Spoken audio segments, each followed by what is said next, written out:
Kevin Henry with Dental Assisting Digest and Dental Economics here today in Moab, Utah with Lacey Phillips.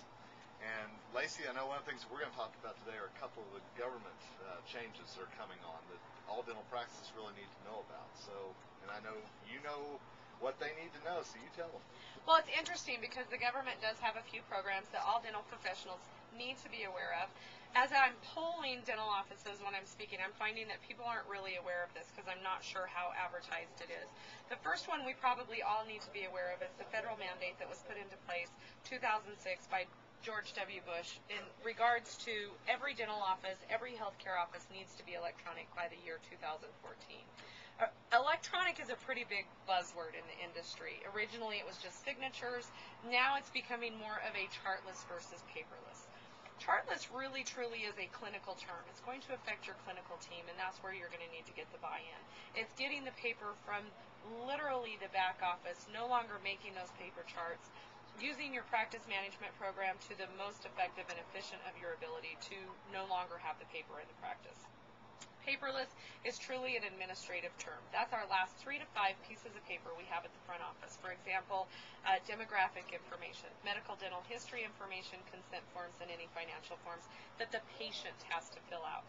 I truly recommend doing this in baby steps.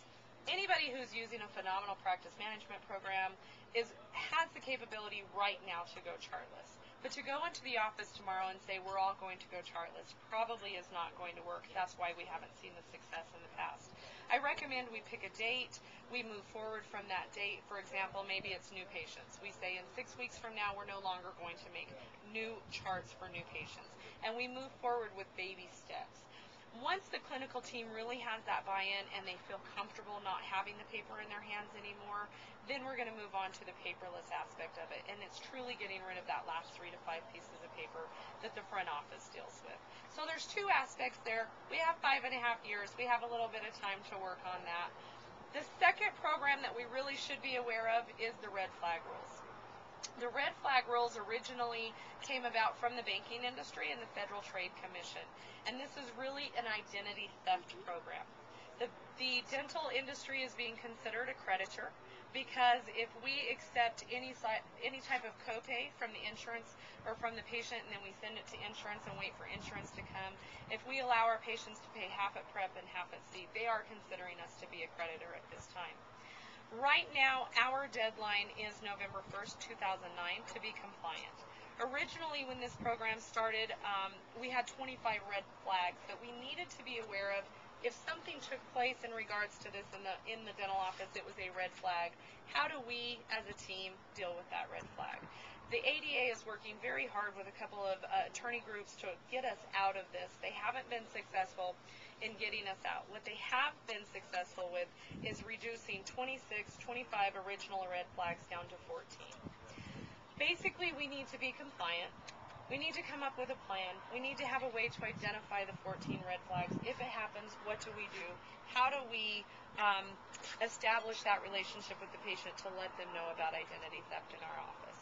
And they're all doable. They're all certainly doable. We need to be aware. We need to come up with our plans. We need to take our baby steps with our teams, and then we'll be able to accomplish what the government's asking us to do. And are you finding a lot of practices are either unaware or unsure what to do with these red flags? Because I've heard red flags thrown around, and it's like nobody exactly knows what to do with Absolutely. I would say maybe about 2% of the offices that I speak to know about the red flag rules. It's amazing to me. I was aware of it October of 2008, and I've been the speaking engagements I've done since then, I kind of poll the audience to find out who knows about this. There aren't very many offices that are aware of it. I have had dentists say to me, "Oh, I got an email about that from the ADA, but I didn't read it," which is okay. That's what we do, right? We get our information. We don't necessarily read it, or we're not aware of it. Now's the time to definitely become aware. We have a couple of months before we need to be compliant and hit that deadline on the red flag rules. We've got 5.5 years for the electronic transfer. Well, and Lacey has done a great PowerPoint detailing the 14 red flags and then some very easy steps to take care of those red flags. Absolutely.